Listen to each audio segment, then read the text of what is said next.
decided this morning that to be respectful to all of these countries who want to negotiate with the United States, right, that he should put a pause on so that we can negotiate with them for 90 days. He said 90 days. He made it clear that it was 90 days, right? But that's the policy that he set today.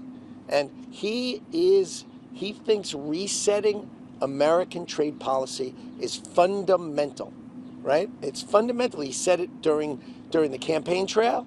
He said it after he was elected. He said it leading up to Liberation Day.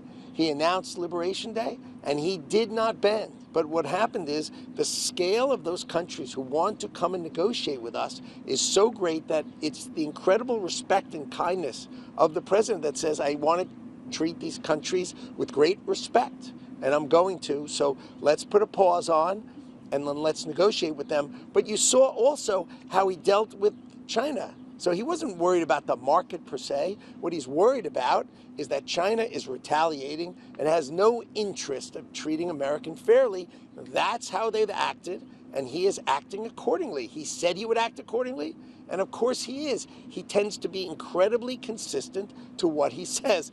Amazing. A president who does what he says he's going to do. It's amazing.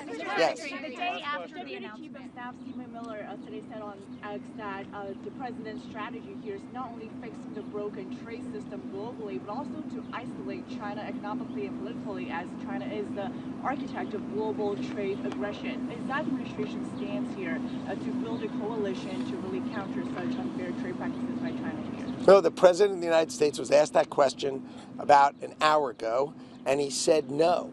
He said, I want to reset trade country by country for the benefit of America.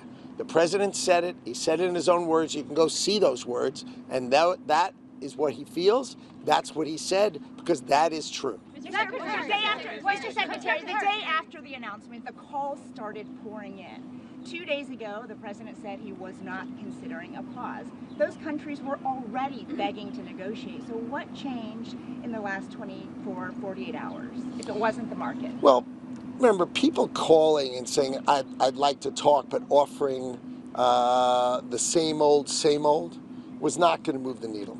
What happened is the prime minister started calling their heads of trade, and they started making offers that were the right kind of offers, the right kind of thinking, the right way of addressing how things are going to change. And it became very, very clear that we can get there. I'm not saying we're going to get there with every country. That's not what I'm saying. I'm saying that many, many countries have offered path to actually getting to reasonable and fair trade for the benefit of the United States. Because the reason I say it's for the benefit of the United States is because we have a $1.2 trillion trade deficit, which means we are buying net $1.2 trillion more of other people's goods than the other way around. So they have the greatest deal in the world, and it's time for someone to say, oh, come on, we can't keep this up. Eventually, this is going to break. So that's what changed, was that these countries decided it was time to get real with the United States, or this was just going to go forward. That's why he rolled it out.